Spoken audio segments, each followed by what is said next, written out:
Hey all, it's Cami. How are you doing? I am here today to give you a book review for this new book that I just read. It's not that new; it's about a year old, by Chase Hughes, called "The 6 Minute X-Ray." I'm going to share my screen and just talk with you through this book. But before I do, I want to tell you how much I really enjoyed this book. It's really about the psychology, about how people make decisions and the behaviors that they have. Chase, and I've got to get this started. So hold on just a minute. I got to get one more thing started. But I'm really excited to be talking to you about this because this book, if you're a communicator, it is must read kind of stuff. I really believe that that's the kind of stuff that you need to read. And yeah, that's really, really cool. So let me see if I can make this go. I don't know if I can or can't. I'm trying to get I'm also trying to stream live on Amazon, but I'm not sure if I'm going to be able to make it happen. I still have a lot to learn on that front. Anyway, so I did want to talk to you about this today and really talk through all of his book and really those things that I think are most important for communicators. So this book really is from a person who has done a lot of interrogations, like military and so forth. So it's like this guy is no joke as far as how he persuades people. They're persuading people to give themselves up in in criminal cases and and overseas and stuff. So it's that's definitely not the way I'm looking at this. When I was coming through this and reading this book, I was really looking at it from the point of view is he talks about human needs and he talks about our overall behavior patterns. And I think learning those behavior patterns really will help us to connect better to the people that we're trying to help and our clients and our customers. And so let me really quickly share my screen, like I said, and I'm going to show you kind of what I'm talking about. And yeah, here we go. So this is the book. It's called 6 Minute X-Ray Behavior Profiling. I did put a link to it in the caption for whatever video you're watching right now. So you can just go to the caption and you can click on it to go look at this closer. But this book is really about this rapid behavior profiling. And what's really great about this is it lets you read people really quickly, his methods. And what I liked about this very much as well is that he really talks about how to do it quickly. So it's very practical. I'm a very practical person, so I like practical things. I don't just like a lot of theory and that's not what this book is. This book is not a lot of theory. It does have the theory, but he's put it into into a construct, into a format, into a structure. And so that's what I like about this book. And so let me really quick dig into the things that I think are the most interesting about it. So I didn't write down the chapter numbers, but this is the first thing that came in that really made me excited. It's called the needs map. So I'm going to try to make this bigger so you can see it. It's a little fuzzy because I took it from his website. So this came directly from his website. The other thing that's cool about what he does, oh gosh, that's going to take a minute to load. There you go. What I like about what Chase does in his book is he also has a companion website. So you go to the book and they give you a link to the website. And in the website, they have a lot of this material again. So it's really, really powerful. And this is the primary human needs map. And this is the map that honestly, I think is going to be the most interesting overall, as far as how it's going to help you with what you're doing with your communications and that kind of stuff. And that really is that there's some primary needs and there's some secondary needs. You don't need to read all of the little text. What you need to see are the big things. So our primary needs as humans are significance, or impact, approval, which is really around reassurance of who we are and what we are, and then acceptance. And these three things is really cool because you're going to be more, you're not going to necessarily operate from all three of these needs. There's one of these needs is going to be your primary need as a person. So he actually has some things here. The need for significance shows itself in people who behave in ways that tend to make the most impact on those around them. They will typically speak about their accomplishments, their impact on the community, and the way they have contributed to their workplace or family. They'll be drawn toward projects, activities, and tasks that make them stand out from the crowd and become more memorable, or create a way for them to deviate from the norm in order to be seen as an outlier. So the significance is really about standing out from the crowd. So some people are really motivated by that. That's what motivates them. actually, I'm going to come in and talk to you about this a little bit because I kind of think that I am probably this one. One of the things that always got me in some of these, I'm an entrepreneur, right? So I'll go to these events and stuff, and they'll talk about like, the Ferraris and all of that kind of stuff, and the big houses and the vacations, and uh, I've just never been motivated by that stuff. And so I was wondering, like, what's wrong with me? Yeah, this helps a lot to see that different people are motivated by different things, right? So I just wanted to, point it out. And nothing's wrong. There's no wrong way to be motivated. It's just that you have to understand that people have different ways of being motivated. Okay, so that's number one. Hi, Scott. I see some people here. I've got a Facebook user who likes the needs map. Yeah, I do too. I really love that. And then hi from Oregon. By the way, Scott, I'm coming to Oregon in a couple of weeks. Just so you know, I'm going to be in Portland though. Anyway, so I'll talk to you about that later. Anyway, and then approval is a really round. Approval needs people will perform several acts in order to seek approval from others. They will change their position in order to gain approval when someone disapproves of their views. They will typically ask permission to do things when permission isn't needed. They'll often coerce people into giving them compliments in order to make themselves feel good. So, these are sometimes the people who will be like, oh, no, it was nothing.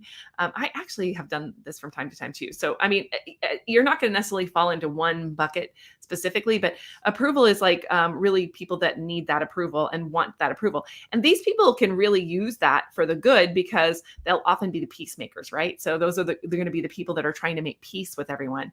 Then the final one there, which I can't read from here, I'm going to have to like take my head off the screen to read it because it's like so small and I know you can't read it either. That's why I'm reading it for you. These subjects will exhibit behaviors that draw appreciation and that benefit others. They're interested in actively contributing to the well-being of those around them.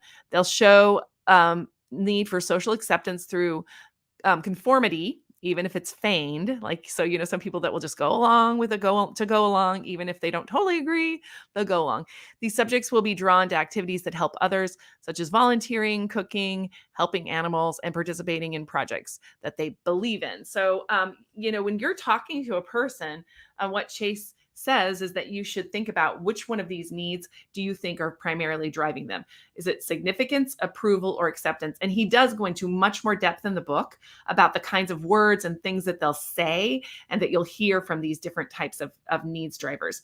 Then there's secondary needs, which are intelligence, pity, and strength / power. So these are like, you're going to probably have one in each of these buckets, and you may have some of each. So again, you're not all humans fit in one bucket, but if you understand what drives people and you can hear it, like just listening to them, then you're going to know how to talk to them. You're going to know how to kind of lead them to what you need them to do. So yeah, this could be very powerful in a negative way too. I mean, I see that right off the bat because I'm one of those people that cares about the good, but here's the three things. Intelligence, people that really want to make sure that other people see them as intelligent. They'll talk about things like where they went to school and education experience, how they've assisted others in their endeavors, using their intellect, tying their need to feel intelligent to your goal helps them to automatically align their needs with yours.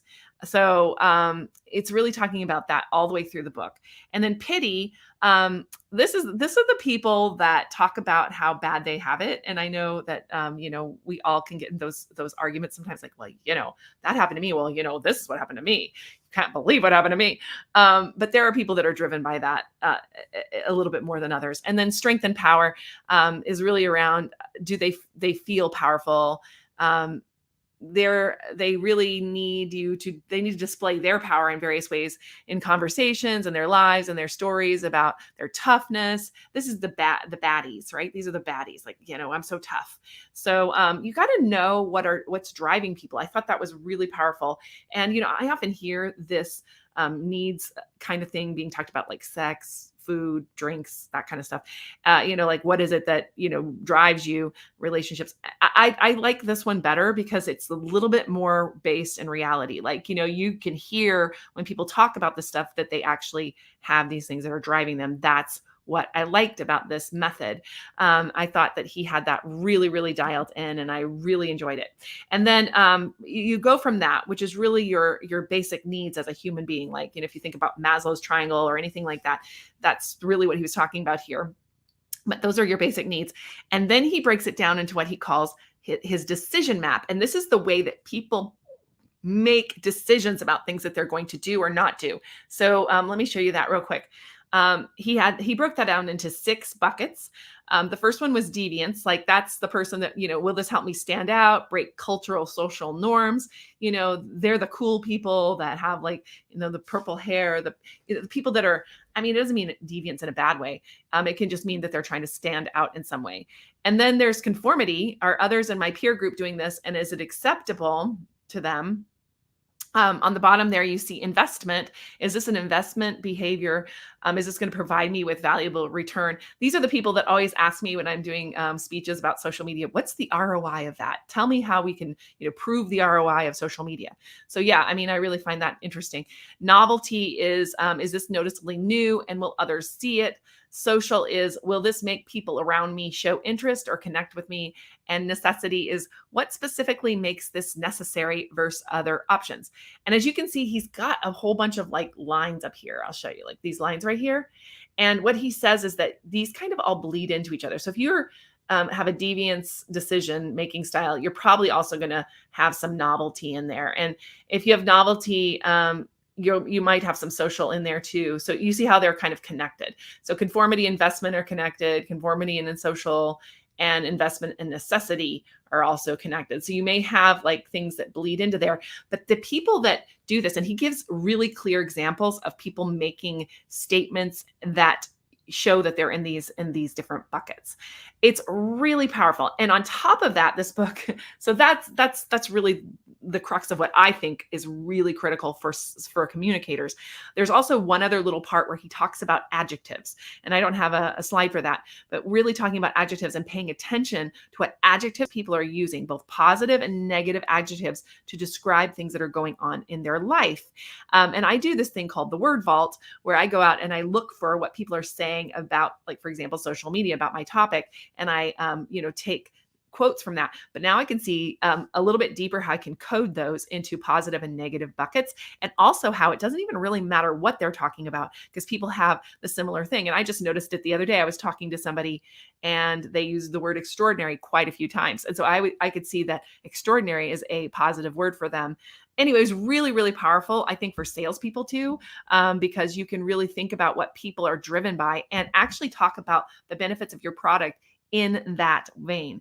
So I loved that for one-on-one, but even in social media, you can have a whole group of things that are out there, and you can start to know, like, hey, I've got these different decision-making styles, and how does my product or service fit into these decision-making styles? And so, for example, I may never, attract a deviance, like, person, meaning the one that wants to stand out, cultural norms, I may never get that with one of my products or services, but maybe somebody who's in to necessity or ROI, which is investment, or social, which is really about community, which I think is where I lie, is in the social side. So it's really, really empowering and interesting to read this, because it also shows you where you live in this. So I'm seeing myself in here too, and it's a little bit like, kind of embarrassing, but it's good to know.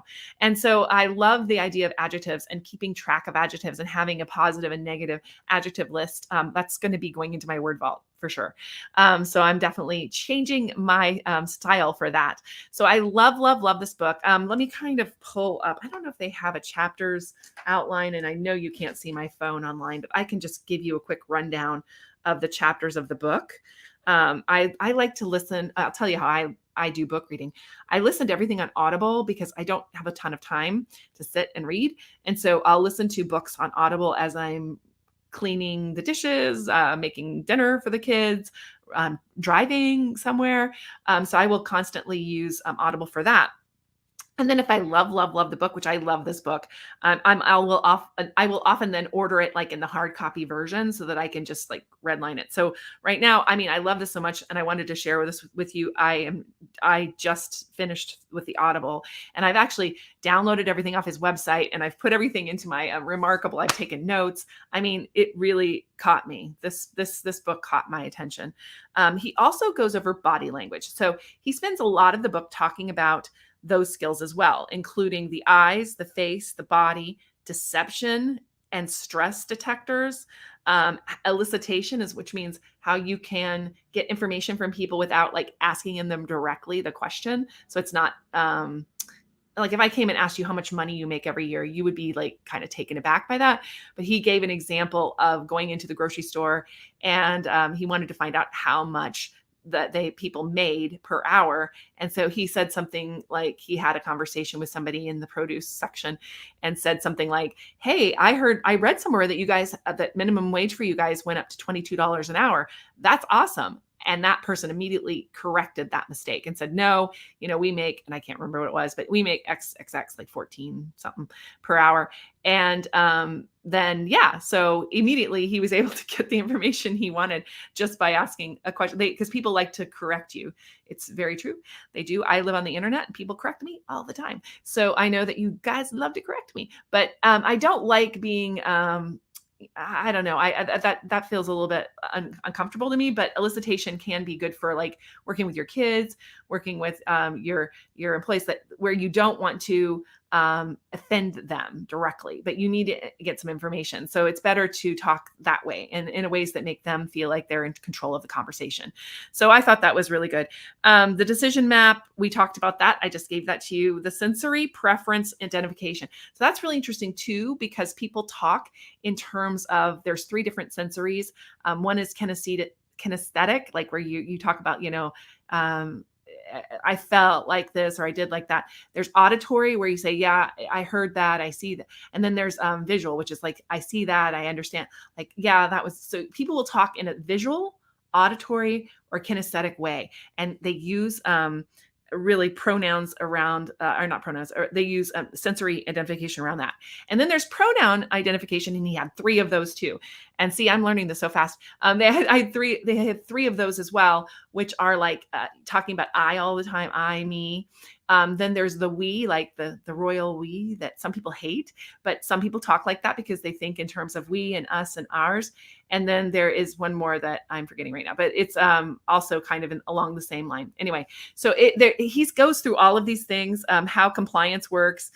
He has something called the quadrant. He has an entire 25-week plan to learn all this stuff, because it's a lot, but he gives you really a great thing. And he has this really cool wheel that he's created, which I can show you. I can show you that on his website. I'll do that real quick.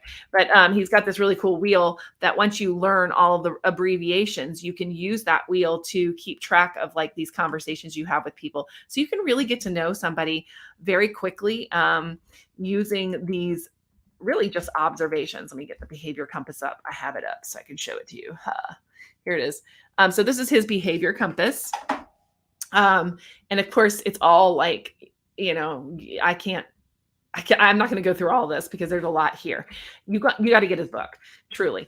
That's what you need to do. You need to go get the book and learn this stuff, because I really feel like this is something that is going to be highly relevant to communications professionals. And I know that you guys would love this book, especially if you like anything to do with psychology. So if you have any questions about it, that's awesome. Oh yeah. So Sheena says here, some of this makes me think of Chris Voss's "Never Split the Difference, negotiating as if your life depended on it." Yeah. I mean, yes. So there is an entire culture, or whatever you want to call it, of industry, I guess you could say, of behavior analysis, right? So I got really into this, and I'll tell you how I found Chris. I'll tell you how I found Mr. Hughes. He is on something called the Behavior Panel on YouTube. And the Behavior Panel, they take, kind of in the news cases, and they look at like interrogations and things like that, and they tell you what they think is going on with those people. So I think that's how I found Chase, and I thought he was really interesting. I didn't really go for his book until like recently because he was on another YouTube channel and they really pushed the book part. And I was like, oh, that sounds interesting. And so I went and grabbed the book. And then I was like, oh my gosh, this is so much more than interesting. That's what I like about it. It's not a bunch of just theory. It's totally like how you can do this. Like if you follow his instructions, you're going to become good at this. And that's going to give you a superpower that no one else has, and probably in your peer group. So I'm on a mission to make my peer group smarter. So all of you will be that way. But there you go. And Kim, I said hi, Kim. I agree too. So it's really, really, really interesting book, and I hope that you try it and tell me what you think. So tell me in the comments, are you going to buy the book? Are you going to buy the book and read it? Is this something that you think would be useful for your business and what you do? Because I do think that it's a really, really powerful book. So yay for Chase Hughes. I will be hopefully sharing this eventually on Amazon as well. And yeah, I'm excited. So that is it for today. I actually have to get running because I am going to meet with my team, but in person, like in real life, cool, right? But anyway, I love you guys, and hopefully you will read the book. Definitely grab the book. It is the 6X. I'm terrible at saying the book name. Sorry, I'm going to start over. It's the 6-minute X-ray rapid behavior profiling book. And the link is in the caption for this video. So go grab it. Tell me what you think. And hey, if you guys want to, talk about it as we go, let me know. Just send me a DM and, we can talk about like getting better at this together. All right. I'll talk to you soon. Bye.